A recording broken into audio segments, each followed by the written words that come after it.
สุกาที่ลงไปโม่บุญที่วัดน้องๆมื้อนี้เป็นมื้อที่ว่าโม่บุญแล้วก็มื้ออื่นเป็นมื้อใส่บาตรเด้อบ้านเสาสุกนะพี่น้องเลยบ่มีคนขายเครื่องเลยปีนี้ปีแต่เก้านี่ค่ะทางหน้านี่ไฟสิแจ้งสว่างเลยได้แต่ว่าเขาเจ้ามาลง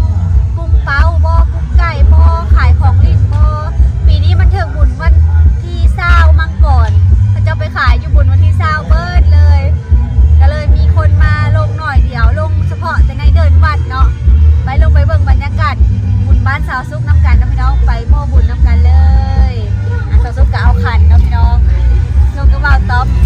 ไปเบิ่งวงดนตรีน้อยบ้านเฮาเลยไปเบิ่งดาวเต้นมาเนี่ยเจ้าพากันเปิดเพลงกินเบียร์น้องสนั่นไปเลยอ้อมบ้านเลย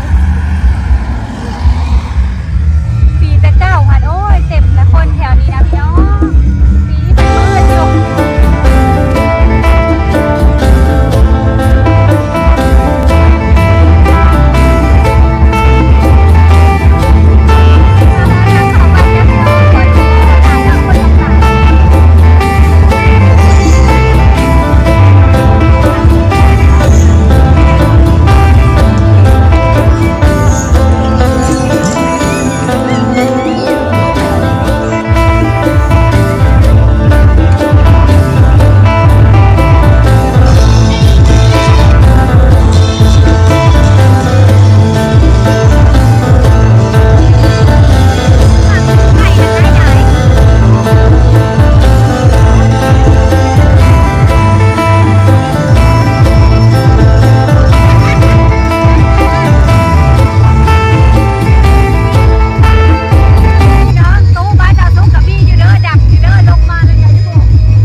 เสียงเรื่องน้ำพอถูกต้องขอโทษขออภัย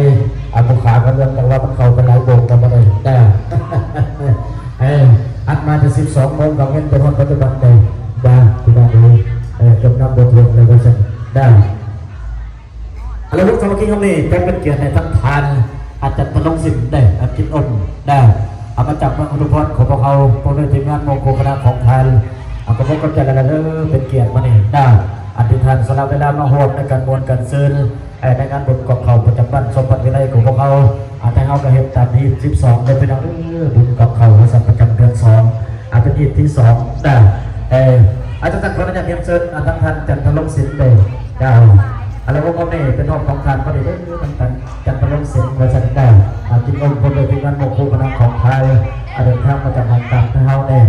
มาสนับสนุนมาเลยนะจัดได้อะไรพวกเมื่อกี้ห้องเนี่ยไปอยู่ใส่คนหักบ่มา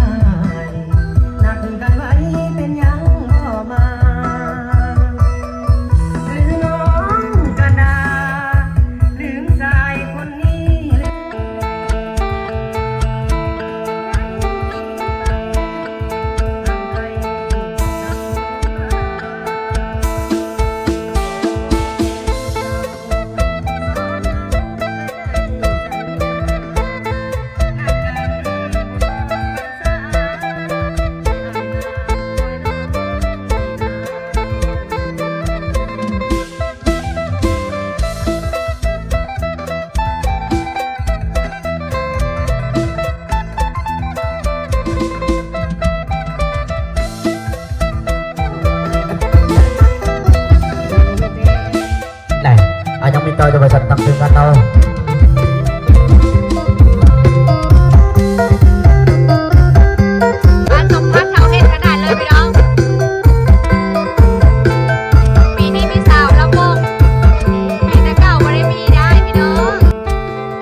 จะได้เอาทุกคนกันไปสั่นได้อารมณ์เดือดเดือดทางทีมงานของพวกเขาอันนำสีทองฟองสีขาวไปสั่นยกกันได้เอาพี่น้องอาจจะเชิญมาจัดได้อาจจะบอกหน่อยดิพี่น้องเอามาจากนาสันเทพมาเลยเอาเป็นมานอนปลาภูขาแล้วพ่อจับได้เอาเจ้าของเผาเลยเอามารับมานอนกันมาได้ด้วยพี่น้องเด้อจะพอนอนพักกันได้เอามาเล่นมามวนมายองจอกน้ำตำกันสักคนไปจังเล็กจังไหนได้เอาพี่น้องเอาจังก็ได้ด้วยเพราะว่าหลายใจห่างเอาประกอบชนกันชนผลกันเพลงไปเรื่อยๆไปเลยได้เอาด้วยความมันความซื่อเอาตั้งทีมงานของพวกเขาเจ้าอาจารย์พระจันทร์ได้2 3 4ผลกันเพลงเพื่อจิโซฝีมือสัตว์ปุงเปล่าอีกแล้วสัตว์โมเมนต์แต่ก็ยังสัตว์ข้าเจ้าสัตว์ได้แล้วตัวหนึ่งข้าเจ้าได้มาแล้วตัวหนึ่งมาเลยเหรอ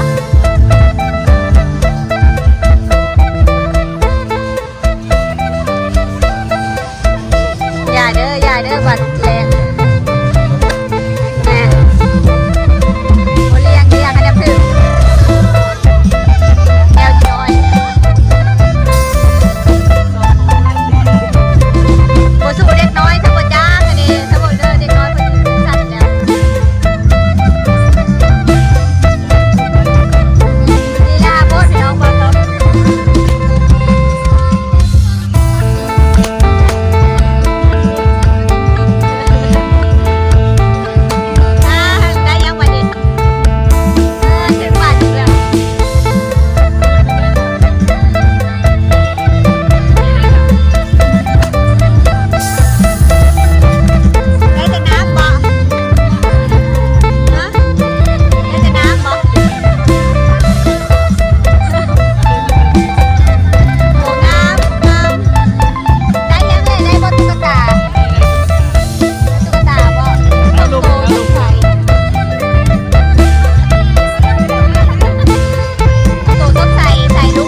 ลาย7,000คือว่าเล็บเบียร์กับแพงเขาเลยแก๊ส1-400,000 ปลาย กล่องซาวเก็ตยูฮานตะเกื่องคือว่ากล่อง18เลยเนาะ แมนใช่ปะ 18หรือซาว เศร้าไปจ้ะโอ้โหเนี่ยมาต้มกับบริ มัน ษั ต้ ท อง ต มา ลอด กินพอนอนรับเบิดกล่องหนึ่งกับ ลมมาเลย ลมเย็นเนี่ย หนาวมาแล้วพี่น้องไอ้จบมาว่าห้อนนะ กลางนี่หมวนก็ดีนะขับคนอยู่นะ เข้าไปบุญเซโนมันอะ นี่เข้าไปบนเซโนสุกก็เลยเลาะถั่วแล้วพี่น้องเลยก็เลยขึ้นมาแล้ว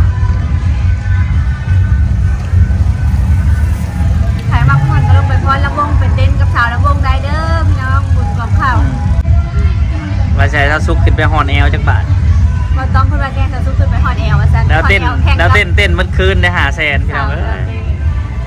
ว่าจะไปให้ติบเขาอยู่ยันมี5อย่า เต้นฮอตดีแล้วจะเป็น2หมู่บ่ได้พาเบาต้องไปลินกับหมู่กับผู้ซ้ำกับเจ้าส่วนอยู่ส่วนแต่เว้นคุณเนาะผัดพาแม่หวา